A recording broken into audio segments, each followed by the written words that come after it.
I'm often asked, and occasionally in an accusatory way, are you atheist? You know, the only ist I am is a scientist, all right? I don't associate with movements. I'm not an ism. I think for myself. The moment once someone attaches you to a philosophy or a movement, then they assign all the baggage and all the rest of the philosophy that goes with it to you. And when you want to have a conversation, they will assert that they already know everything important there is to know about you because of that association. And that's not the way to have a conversation. I'm sorry, it's not. I'd rather we explore each other's ideas in real time rather than assign a label to it and assert you know what's going to happen in advance.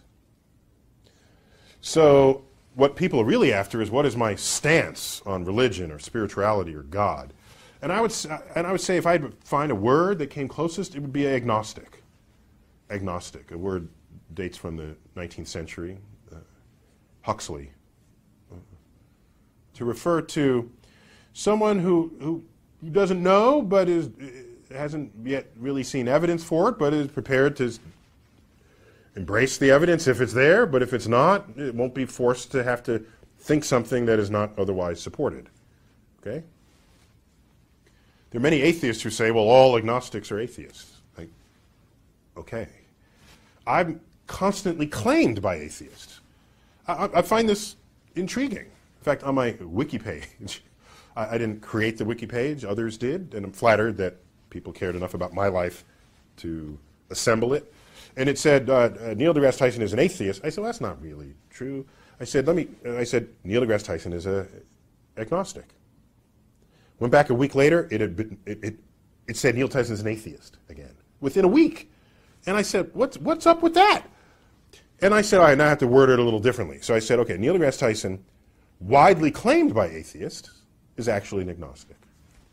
And some will say, well, you're not being fair to the fact that they're actually the same thing. No, they're not the same thing, and I'll tell you why. Atheists I know who proudly wear the badge are active atheists. They're like in-your-face atheists, and they want to change policies, and they're having debates. I don't have the time, the interest, the energy to do any of that. I'm a scientist. I'm an educator. My goal is to get people thinking straight in the first place. Just get you to be curious about the natural world. That's what I'm about. I'm not about any of the rest of this. And it's odd that the word atheist even exists. I don't play golf. Is there a word for non-golf players? Do non-golf players gather and strategize? Do non-skiers have a word and come together and talk about the fact that they don't ski? I can't do that. I can't gather around and talk about how much everybody in the room doesn't believe in God. I don't have the energy for that. And so agnostic separates me from the conduct of atheists, whether or not there's strong overlap between the two categories. And at the end of the day, I'd rather not be any category at all.